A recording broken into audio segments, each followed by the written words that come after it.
여러분 안녕하십니까? 백만개미 한세구입니다. 12월 29일 화요일 시장 정리하겠습니다. 오늘 시장은 우리나라 주식시장 역사에 기록되는 그런 날이 되지 않을까 이런 생각이 듭니다. 간밤에 이제 뉴욕 시장에서 들려온 소식은 다 좋았어요. 트럼프 대통령이 그 바이러스 구제 패키지 그 안에 대해서 패키지 안 전체에 대해서 서명을 했다 하는 소식 때문에 미국에서도 그 3대 지수가 전부 최고치를 만들면서 시장을 마감을 했습니다. 근데 이제 우리 시장은 어제 이제 우리가 다뤘던 마지막 숙제, 그러니까 대주주 회피 물량, 그거를 어떻게 이제 우리 시장이 잘 넘기는가, 그런 걱정을 그동안 많이 해왔었는데, 어제 우리가 이제 그 마지막 숙제를 잘 치러냈어요. 치러냈고, 오늘 이제 그 배당락이 되는, 그래서 배당부에서 배당락이 되는 그런 시장이죠. 근데 그 배당락이라는 말 자체가 아주 무색해버린 그런 시장이었습니다. 개인 투자가들이 막강한 힘을 보여줬다. 그러니까 하루 단위로 지난 11월 30일 날 코스피, 코스닥 양 시장 합쳐서 개인 매수가 2조 4,297억으로 가장 많았었는데 그 기록이 오늘 깨졌어요. 오늘은 양 시장 다 합쳐서 개인 순매수가 2조 4,598억. 거의 2조 5천억에 육박하는 그런 저력을 보여줬습니다. 그래서 원래대로 하면 이론적으로 어젯밤에 뭐 질문에 이제 물어보신 분들한테 제가 답을 드렸는데 그때도 제가 이제 그 말씀 드렸죠. 이거 이론 가격이라는 건 아무 의미가 없습니다. 그래서 이제 이론 가격대로 하자면 코스피 기준으로는 한 44.7포인트 정도 빠져서 2764포인트 수준에서 시작되는 게 맞는 거예요. 이론적으로는. 그리고 코스닥은 4.42포인트 빠져갖고 922포인트 부근에서 시작하는 게 이제 이론적인 권리락 지수입니다. 근데 뭐 오늘 이거는 전혀 우리 시장에서 아무 의미가 없었어요. 이런 데까지 가본 적도 없고 시장이 시작해서 끝날 때까지 가본 적도 없고 전혀 다른 모습을 보여줬다.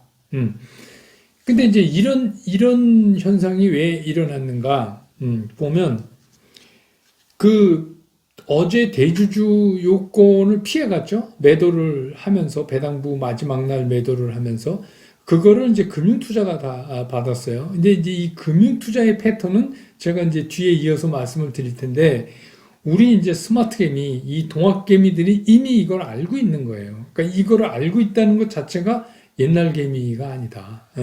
그런 말씀이죠. 이제 풀어서 좀 더 들어가서 얘기를 해보면 대주주 요건에서 피해갔던 사람들이 이렇게 생각을 하는 거예요. 그건 큰손 개인이죠. 큰손 개미죠. 어제 이제 10억 이상, 단일 종목이 10억 이상 걸린다는 거는 비교적 큰 손 아니에요. 그래서 그 큰손 개인들이 이제 오늘부터 사면 이제 앞으로 1년 동안은 대주주고 뭐고 이런 거에 시달릴 일이 없으니까 산다. 그래서 과감하게 들어온 거예요. 어제 팔았다 오늘 산다.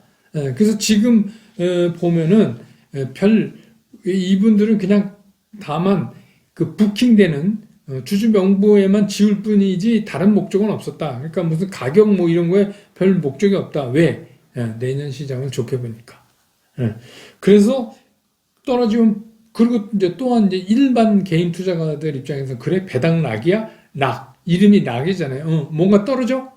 배당 있다가 배당 줬기 때문에 가격이 떨어진단 말이지. 그럼 사야지. 이런 생각을 다 가지고 있던 거예요. 그래서 주가가 떨어지기만 하면 사는 거예요. 그러니까 오늘 뭐 예를 들어서 삼성전자 같은 거는 한 400원 떨어지면서 끝났지만 오늘 개인들이 삼성전자만 7천억이 넘게 샀어요. 그 얘기 뭐냐, 뭐, 딴 것도 많이 샀지만 7천억이 넘게 샀다. 이 얘기 뭐냐면 떨어지면 산다. 아니, 그러면 삼성전자 안 사고 뭘 사? 하이닉스도 1546. 하이닉스 안 사고 뭘 사? 이런 거죠. 그러니까, 금융투자가 4천억이 넘게 순매도를 하면서 삼성전자만, 어떻게 해보려고 했지만, 맥시도 안 먹혔다. 그런 얘기죠. 그렇게 팔아질 때도, 그런 겁니다. 그러니까 그런 게 맥에 깔려져 있는 거예요. 그러니까 이제 좀 재밌게 얘기하면 어제 숙제도 개인 투자가들한테 숙제지 이건 기관이나 외국인들한테 해당되지 않는 건 아닙니까? 대주주 요건이라는 게. 그래서 그 대주주 요건을 피해가는 숙제도 우리 스스로 했고 급기야는 오늘 숙제 검사까지 우리가 그냥 맞춰버렸다. 이게 아주 기가 막힌 거예요. 저도 40여 년 넘게 주식시장에 있고 이거를 제가 이제 직업으로 갖고 있다가 은퇴한 사람이지만 이런 거는 본 적이 없어요. 그리고 이렇게 개인 투자가들이 매매를 하는 거는 본 적이 없어요. 우리 개인 투자가라는 게 맨날 뭡니까? 외국인들이 사면 막 뒤쫓아가서 막 이렇게 해다가 외국인들이 상투로 몰아서 그때 막 사자고 덤비면 거기다가 퍼매기면 맨날 손해보는 게 개인이죠. 그래서 이제 주식시장의 순서가 외국인, 기관, 개인 뭐 이런 식이잖아요. 응? 순서가 이제 그렇게 됐어요. 우리 이제 그런 생각을 많이 가지고 있는데 이게 완전히 뒤집어진 게 뭐냐? 2020년이다 이게. 올해 코로나 팬데믹 그런 사건이 터지고 나서 시장이 완전히 뒤바뀌었다 하는 겁니다. 그래서 그때 새로운 개인 투자가 소위 말하는 동학개미라는 사람들이 쫙 시장으로 들어왔는데 패턴이 바뀐 거예요. 옛날하고. 그때 어떻게 했어요? 외국인들이 때렸죠. 때렸어요. 처음에 뭐 몇 조씩 때리다가 막 그게 급기야는 10조가 넘어가고 막 15조가 넘어가고 이러면서 계속 때렸는데 그걸 누가 다 받아내면서 시장을 끌어올렸느냐? 개인 투자가들이 다 받으면서 끌어올렸잖아요. 근데 이제 여기에 이제 재미난 게 있는 거예요. 그러면 이렇게 계속해서 개인 투자가들이 이거를 사서 가지고 가면 시장에서 주요 종목, 돈 될 만한 종목, 대한민국을 대표할 수 있는 종목, 또 제가 늘 얘기하는 지금 돈을 벌고 있고 앞으로도 돈을 벌 수 있을 것 같은 종목들은 다 누가 갖고 있냐? 개인이 갖고 있는 거예요. 개인이 많이 가지고 있어요. 그러니까 외국 기관들이 파니까 기관들은 그냥 덩달아서 파는 거예요. 왜? 외국인이 팔았으니까. 쟤는 무서운 놈들이 팔기 시작했어. 여기서 버티다가 우리 죽을지도 몰라. 판 거예요. 그런데 어떻게 했어요? 새로 들어온 개미들은 그런 거 아닌 것 같아. 과거의 경험을 보니까 그런 큰 경제 그 충격이 왔을 때는 무조건 사야지 돈을 번다. 그런 게 있고 또 뭐 이제 뭐 저도 그래서 유튜브를 시작했지만 제가 그때 상황을 보니까 뭐 외국인 기관들 막 팔고 또 뭐 기관에 있는 뭐 기관에 소속된 애널리스트 이런 사람들이 나와서 이게 뭐 이렇게 W자 여러분 기억날 거예요. W자를 그리면서 뭐 다중 저점을 형성해서 어쩌고 저쩌고 뭐 막 그런 얘기 막 하는 거예요. 근데 저는 이제 경험상 이거는 무조건 사야 되는 거 아니냐 그런 생각이 들어서 이거 뭔가 개미 투자가 여러분들한테 내가 재능 기부라면 되게 웃기지만 내가 알고 있는 범위 내에서 내 생각은 이렇습니다 하고 누군가는 이걸 오랜 경험을 가지고 말씀을 드려야 되겠다 해서 제가 이제 V자 반등을 합니다. 이렇게 얘기를 하면서 했는데 여러분들이 그냥 많이 이제 사랑을 해주셔서 지금 이제 7만을 넘어가고 뭐 이렇게 되잖아요. 그러니까 저는 굉장히 그런 면에서는 굉장히 행복합니다. 이런 제가 직업으로 가졌던 때 느꼈던 그런 노하우를 가지고 여러분들한테 전해드릴 수 있다는 게 근데 이제 지금 그러면 과정에서 어떤 현상이 일어났느냐? 착각. 지금은 기관이 아직도 자기네가 외국인이 1등, 자기네가 그 밑에 딸려 있는 거, 그러니까 뭐 옛날로 얘기하면 좀 웃기지만 양반, 하인, 그 다음에 이제 이 개미들은 뭐 이 평민, 뭐 이렇게 생각하고 있어요. 근데 시장은 이미 아니다는 거예요. 시장은 이미 개인이 갑, 외국인이 을, 기관이 병 이렇게 딱 계급을 정해버렸어요. 이미 왜 그러냐? 그 어떤 시장에서도 가장 그 강한 주체가 누구냐? 수급을 좌지우지하면 그게 가장 강한 거죠. 그렇지 않습니까? 예를 들어서 대한민국이 완전히 쫄딱 망한다든지 뭐 예를 들어 삼성전자가 뭐 망한다든지 앞으로 비전이 없다든지 뭐 그런 아주 특별한 우리가 그 생각하기 힘든 그런 상황 전개가 아니라면은 그 안에서는 시장의 수급을 장악한 사람이 갑이에요. 근데 제가 요새 이렇게 보면 아직도 기관은 그 꿈에서 헤어나질 못한 것 같아요. 그래서 뭐 자기네가 뭐 개미한테 이러시면 손해 많이 납니다. 이게 누가 누구를 훈계하는 건지 저는 지금 요새 이제 그런 생각이 개미들이 이미 다 알아요. 그거를. 왜냐하면 오래 지내오면서 개미들의 매매하는 방법을 보면 옛날하고 달라졌다는 거를 절실히 느낄 수 있어요. 그러니까 이미 달라져 있는데 인정하기 싫은 건지 모르는 건지 기관만 모르는 것 같아요. 그래서 이제 오늘 보면 어제 이제 배당부 시세에 금융투자가 팍 사더라고요. 그래서 그냥 저는 어제 그런 생각했어요. 왜냐하면 이게 증권업계 오래 경험 있는 분들은 다 알아요. 금융투자가 맨날 그래요. 배당부 마지막 날 샀다가 배당락 떨어지면 그때부터 물건 다시 떼래요. 그래서 이건 뭐 좀 좋은 뭐 제 상상이 아니니까 이제 말씀을 안 드리려고 저는 내심 얘네들 또 그 패턴대로 하는 거야? 뭐 이런 생각이 이제 들었어요. 근데 오늘도 10년이 넘게 똑같은 패턴을 썼어요. 이거 너무 구식이에요. 그러니까 이게 무슨 얘기냐? 개미들이 이거 다 알아요.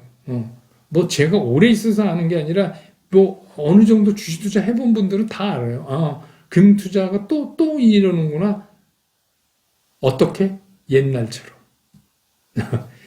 예, 우리 소주로 얘기하면 지금 2020년부터 주식시장에 신세계가 펼쳐지는 거예요. 그러니까 다 처음 보는 거예요. 그럼 뭐요? 처음 대하는 것처럼 놓고 시장을 봐야 되는데 자꾸 옛날처럼을 주장해요. 옛날처럼.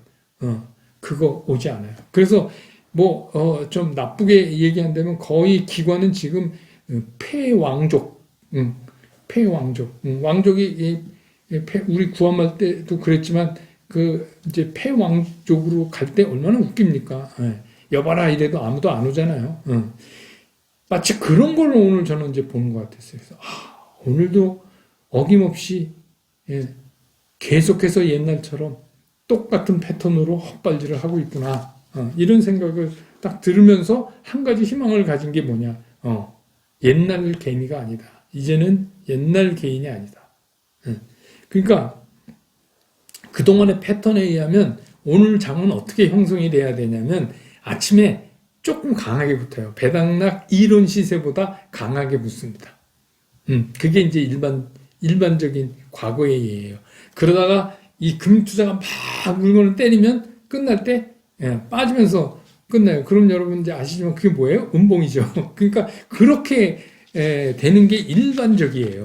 근데 오늘은 완전히 거꾸로 현상이 일어났어요. 그래서 뭐 이렇게 보합선성을 막 이렇게 움직여 가다가 마지막 종가 무렵에 오히려 11포인트를 올려버리는 이제 그런 현상이 일어났어요. 그래서 오늘은 달랐다. 2020년에 배당락 1인 오늘은 달랐다.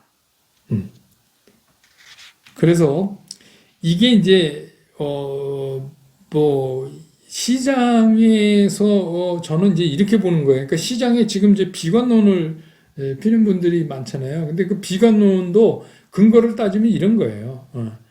니들 기관이 이렇게 보고 있는데 니네들이 그런데 저는 이제 이런 거예요.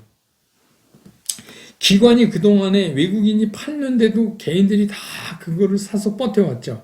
여기까지는 뭐 생각할 수 있어요. 그래, 저것들이 불나방처럼 달려들었다. 개미들이. 근데 이제 그 다음이 문제가 된 거예요. 그 다음이 달랐어요. 옛날 개미들하고. 옛날 개미는 그러면 끝없이 쫓아가요. 끝없이. 근데 어렵쇼? 야, 그러다 보니까 뭐 대표적인 대한민국을 대표할 수 있는 좋은 주식은 다 개인들이 저렇게 사네. 우리가 때렸는데 이렇게 하는 거 아닌가 봐. 이러면서 그런데 미국 시장도 그렇고 팬데믹에서 굉장히 빨리 이제 리커버가 되는 거예요. 거의 이제 V자 상승으로. 그렇게 되니까 외국인이나 기관 투자가들이 이거 좀 사야 되겠네 하면서 딱 살려다 보니까 어떻게 돼요? 개인들한테 이익을 주면서 사야 돼요. 그게 당연한 거예요. 주식시장에서 자기 상가격보다 낮은 가격에 왜 팝니까? 시장이 좋은데 앞으로도 좋을 것 같은데. 그러니까 개인들은 올려서 파는 거예요. 이익 시현해서 파는 거예요. 그러니까 외국인이나 기관 입장에서는 개인들보다 더 주고 사야 되는 현상이 이제 계속 벌어지는 거예요. 왜? 더 안 주면 물건 안 내놓으니까. 그러면 어떻게 해요? 지수가 막 외국인 기관이 좀 사서 지수 올라가죠? 뭐 기관은 사지도 않았지만 별로. 외국인이 사서 오르면 거기다 어떻게 해요? 개인이 쓱 물건을 줘요. 참 재밌지 않습니까? 올해 내내 그랬잖아요. 개인이 그것도 다 아니에요. 그럼 그게 뭐냐? 옛날에 개인이 파는 건 무서워서 판 거고, 지금은 어떻게 하는 거냐? 그럼 얘다 먹어라. 이 정도는 먹어. 그 줘요. 그랬는데, 그러다가 외국인들이 팔아서 주가가 떨어져. 그러면 어떻게 해요? 그럼 사. 저거 좋은 주식이었는데, 내가 판 가격보다 떨어지네. 그럼 사야지. 그 개인들이 기다리고 있다가 산단 말이에요. 그래서 지수가 마이너스만 나오면 개인들이 매수가 늘어나고, 지수가 올라가면 개인들의 매도가 올라가고. 이 패턴이 2020년에 우리나라 주식시장의 패턴이 이게 신세계를 지금 본 거예요. 처음처럼. 그러니까 이런 패턴을 가지고 시장이 앞으로 움직인다면 2021년의 시장도 그 개인 투자가들을 이렇게 우습게 보면서 그러면서는 시장을 얘기하기가 좀 힘들다. 그래서 옛날처럼 뭐 외국인 기관이 사면 그래서 좋아 하면서 막 가서 마지막 시세를 개인이 만들고 이런 거 없다. 살려고 덤비면 그냥 물량을 쭉쭉 뿌려준다. 그랬다가 떨어지면 다시 산다. 이익을 챙기고 또 간다. 그러니까 지금 이제 그렇게 해서 여러분 우리가 지금 지수가 2,800 이상 넘어와 있잖아요. 그럼 뭐 2,900을 가니 뭐 3,100이니 3,200, 뭐 200이니 이거 갖고 먹는데 이거는 악유 포인트가 아니라고 제가 말씀드렸죠. 그건 의미 없다. 의미 없다. 그런 거는. 그러니까 그걸 가지고 너무 우리가 신경 쓸 필요가 없다. 그래서 시장에서 우리가 주로 그 바로미터로 삼성전자 쪽을 보면서 시장이 어떻게 움직일 건가 한번 보자. 그러면서 따라가자. 그렇기 때문에 어떻게 해요? 오래 오른 것 같은 그런 오르는 지수상으로 그런 거는 이제 버거울 수도 있다, 내년이. 그러니까 제가 내년에는 매매 패턴을 바꿔야 됩니다. 그건 제가 이제 해 넘어가서 여러분들한테 이제 말씀을 드릴 거예요. 내년에는 더 바삐. 그래서 25일날 성탄 특집으로 제가 올려놓은 2021년 나는 이런 종목이 좋다. 그 뒤 말미에 제가 어떻게 매매하는 게 좋겠다는 거를 이제 대략적으로 한번 말씀드린 게 있어요. 그러니까 그거를 참고하셔서 내년에는 더 바빠집니다. 내년에 이제 바빠져야 돈을 벌 수가 있어요. 올해하고는 조금 패턴이 달라지지만 그렇지만 시장의 헤게모니를 잡고 가는 거는 내년에도 개인이 분명하다. 그렇게 생각이 들어요. 그래서 이런 거 있잖아요. 옛날에는 이렇게 강아지 목줄 매서 외국인이 이렇게 하면 개인이 끌려왔어요. 근데 지금 그게 아니에요. 이렇게 엄청나게 큰 대형견이 개인이 앞장서서 뒤에 있는 기관하고 외국인이 이렇게 끌고 가고 있는 거다. 이게 2020년이 달라진 거다. 내일 이제 하루 남았는데 내일은 나페일이니까 이제 의미상의 나페일이에요. 그렇지만 제가 오늘 여러분들한테 꼭 드리고 싶은 말씀은 개인 투자가 여러분들 특히 올해 들어오신 분들은 뭔지도 잘 모르고 고생 많이 하셨지만 그래도 과거의 개인 투자가들 개인이하고는 확실히 달랐다 이번에. 그리고 오늘 또 올 들어서 흔치 않은 몇 번째 큰 근데 오늘 뭐 이제 순매수로는 1위가 됐으니까 또 한 번에 엄청난 전투를 오늘 승리로 치러낸 날이다.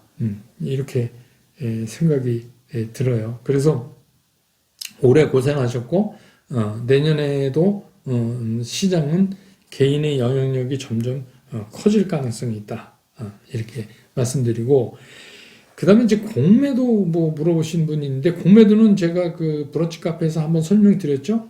그거는 2월 달쯤 가서 공매도 임박해서 한번 말씀드릴게요. 다시 정확하게 해서 우리가 이제 공매도 하는 뭐 전 그렇게 생각해요. 공매도를 만약에 개인들도 훨씬 지금보다 쉽게 허용을 해주면 아 뭐 우리도 해야죠. 돈 버는 건데 그렇잖아요. 그러니까 그때 가서 아주 디테일하게 좀 따져볼 필요가 있다. 근데 이 당당한 동학개미는 뭐 그렇게 해서 개인들도 할 수 있게 열어주면 잘하실 것 같아요. 제 생각에 잘하실 것 같아요.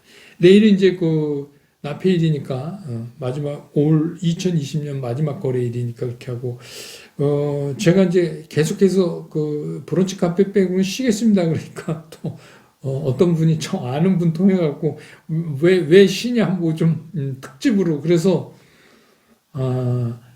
31일 날 있잖아요. 31일 날은 장이 안 열립니다. 안 열리지만 31일 날 오후쯤에 제가 이렇게 그냥 영상으로 뭘 하나 좀 말씀드리려고 해요. 그러니까 이거는 브런치 카페처럼 이렇게 우리가 그 정식적으로 과목으로 공부해야 될 부분은 아니지만 종목을 어떻게 어프로치를 해야지 잘하는 건가. 여러분 이제 골프 쳐보시는 분들은 아실 거 아니에요. 골프에서 사실은 어프로치가 굉장히 중요해요. 뭐 다 중요하죠. 그렇지만 뭐 드라이버 길게 날리고, 뭐 아이언 잘 치고 그럼 뭐합니까? 근데 이제 이게 딱 온그린 시키면서 홀컵 옆에 가능하면 가까이 딱 붙이는 거를 해야 되잖아요. 그게 어프로치죠. 그 어프로치에서 잘못하면 여러분 아시잖아요. 냉탕, 온탕, 뭐 벙커에도 들어가고 그런 거죠. 그래서 이게 굉장히 중요한 거죠. 어프로치가. 그래서 제가 그동안의 경험을 이렇게 봤을 때 종목이 잘못 잡히면 큰일 나잖아요. 그래서 어떻게 종목을 어프로치 하는 게 좋은가. 상황에 따라서 어떻게 어프로치. 예를 들어서 뭐 그린 주변에 막 풀이 긴데든지 뭐 역방으로 났을 때는 어떻게 어프로치를 한다든가 뭐 이런 게 골프에도 있듯이 주식시장에도 그렇거든요. 그러니까 그런 어프로치 하는 방법, 종목 어프로치 방법에 대해서 뭐 길지 않게, 그래서 저게 뭐 오랫동안 증권 시장에서 장돌뱅이 하던 사람이 어떻게 하나 그 얘기 한번 들어보자. 뭐 이런 식으로 한번 들어주셨으면 좋겠어요. 그래서 중간에 그거 하나를 전 그냥 좀 쉬려고 그랬더니 저 아는 분이 전화해갖고 막 그러세요. 그래서 좀 해드릴게요. 그러니까 뭐 정식 과목으로 넣기는 좀 그렇죠. 약간 꼼수성 테크닉이니까 그렇지만 이제 그것도 이제 투자하면서 좀 알아두시면 좋을 것 같아서 그렇게 하고 말씀드린 대로 1월 2일 날 토요일 날은 오전에 브런치 카페에서 옵션에 대해서 설명드릴 건데 제가 어젯밤에 고민하다가 좀 설명하는 방법을 찾아냈어요. 여러분들이 굉장히 쉽게 이해하실 이렇게 하면 이해하시기가 쉽겠구나. 그런 걸 제가 이제 찾아냈어요. 그래서 그렇게 좀 옵션 설명하고 그 상관관계, 현물 시장과 이런 거에 대해서 얘기를 하겠습니다. 오늘 영상은 여기까지고요. 내일 이제 올해의 마지막 시장 정리한 후에 다시 여러분 곁으로 돌아오겠습니다. 여러분 고맙습니다.